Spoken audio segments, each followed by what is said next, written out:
अस्सलाम वालेकुम नाज़रीन, एक नई वीडियो में खुशामदीद। आज की वीडियो में आपके साथ शेयर करने वाली हूँ सीख कबाब कीमे की बहुत ही मज़ेदार सी रेसिपी। सो ट्राई कीजिएगा इस मज़ेदार सी रेसिपी को और अपना एक्सपीरियंस मेरे साथ ज़रूर शेयर करें। ये रेसिपी आपको थोड़ी नॉर्मल कीमे की रेसिपी से डिफरेंट लगेगी। तो इसको बनाने के लिए 3 पाव के करीब बीफ का कीमे का इस्तेमाल कर रही हूँ। बीफ कीमा इस्तेमाल करेंगे, 3 पाव के करीब मैंने इस्तेमाल किया है। उसी हिसाब से मैं तमाम मसाले आपके साथ शेयर करूंगी। 1 प्याली के करीब इसके अंदर जाएगा दही। 1 प्याली दही ऐड करने के बाद इसके अंदर मैंने ली थी 10 से 12 अदद सब्ज मिर्चें और उनको मैंने अच्छा सा पीस लिया है और वो पेस्ट फॉर्म में बना लेंगे। और 1 बड़ा खाने का चम्मच हम इसके अंदर सब्ज मिर्चों का पेस्ट ऐड कर देंगे। सब्ज मिर्चों का पेस्ट ऐड करने के बाद इसके अंदर जाएगा लहसुन अदरक का पेस्ट। उसकी मिकदार भी हमने 1 खाने का चम्मच रखनी है। लहसुन अदरक का पेस्ट ऐड करने के बाद लहसुन अदरक का पेस्ट ऐड करने के बाद इसके अंदर जाएगा सब्ज इलायची का पाउडर। सिर्फ 2 से 3 चुटकी बराबर डालिएगा, इससे ज्यादा हमने नहीं डालना। सब्ज इलायची का पाउडर इसके अंदर जाएगा। उसके बाद इसके अंदर डालेंगे जायफल जवित्री का पाउडर। जायफल जवित्री का पाउडर इसके अंदर जाएगा, वो भी आधा चाय का चम्मच जाएगा। जायफल जवित्री का पाउडर ऐड करने के बाद इसके अंदर हम डालेंगे कबाब चीनी।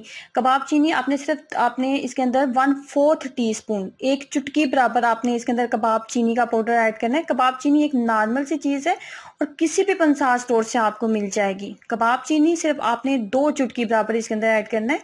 उसके बाद इसके अंदर जाएगा 1 चाय का चम्मच गरम मसाला पाउडर। 1 चाय का चम्मच गरम मसाला पाउडर ऐड करने के बाद इसके अंदर जाएगा लाल मिर्च पाउडर और थोड़ी सी हम चिली फ्लेक्स का भी इस्तेमाल करेंगे। थोड़ी सी हम मोटी कुटी हुई जो सुरख मिर्च होती है ना, उसका भी इस्तेमाल इसके अंदर करेंगे। वो ऐड करने के बाद जी इसके अंदर जो है नमक ऐड करेंगे। तमाम मसालों को अच्छे से मिक्स अप कर लेंगे। तमाम मसालों को अच्छे से मिक्स अप करने के बाद जी जो नमक है ना, वो अपने टेस्ट के अकॉर्डिंग ऐड कर लीजिएगा। तमाम मसालों को मिक्स अप करने के बाद ना मैंने एक दरमियाने साइज का प्याज लिया था। अगर छोटे साइज के हैं तो 2 ऐड कर लें।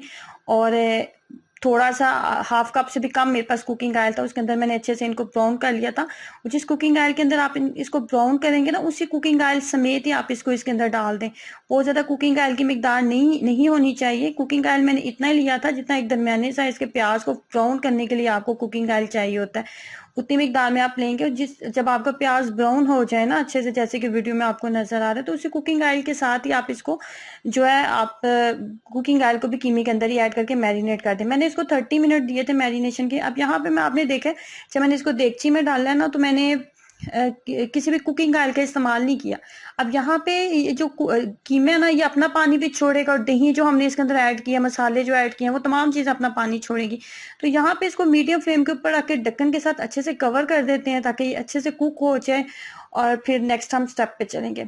पानी मुकम्मल तौर पे ड्राई हो चुका है, मुकम्मल तौर पे ये बहुत अच्छे से ना कुक हो चुका है। अब यहाँ पे ना हमने इसको कोयले का धुआं देना है।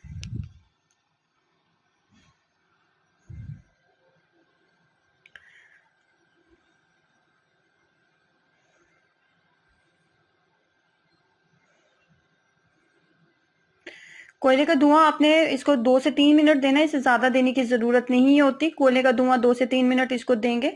कोयले का धुआं देने के बाद जो है एक दफा फिर हम इसको फ्राई करेंगे। कोयले का धुआं मैंने दे लिया, कोयले को मैंने रिमूव कर दिया। उसके बाद जी आप देख रहे हैं कि बहुत अच्छे से ये फ्राई हो चुका है। लेकिन ना इसकी बुनाई हम एक दफा फिर करेंगे थोड़ी सी। तो इसके लिए मैं थोड़ा सा इसके अंदर घी ऐड करूंगी, तकरीबन 2 से 3 खाने के चम्मच घी ऐड करूंगी। 2 से 3 खाने के चम्मच घी ऐड करके इसकी एक दफा फिर अच्छे से बुनाई करेंगे। अगर आपका कीमा थोड़ा मोटा है ना और आपको लग रहा है कि अभी कुक नहीं हुआ, तो आप घी के साथ थोड़ा सा पानी भी ऐड करके तो इसके अच्छे से आप ना हाई फ्लेम के ऊपर इसकी बुनाई कर लीजिएगा। लेकिन मेरे पास जो कीमा था ना, वो मशीन का कीमा था। आप देख रहे हैं कि बहुत ही बारीक सा कीमा था। तो मुझे इतनी ज्यादा इसको जो है कुक करने के लिए इतना ज्यादा टाइम नहीं चाहिए था। बस ये पकाते पकाते तमाम प्रोसीजर करते ये बहुत अच्छे से नरम हो चुका था, कुक हो चुका था। फाइनली ये बहुत अच्छे से सीख कबाब मसाला रेडी हो चुका है, सीख कबाब कीमा रेडी हो चुका है। ट्राई करें और अपना एक्सपीरियंस शेयर कीजिएगा। अल्लाह हाफिज।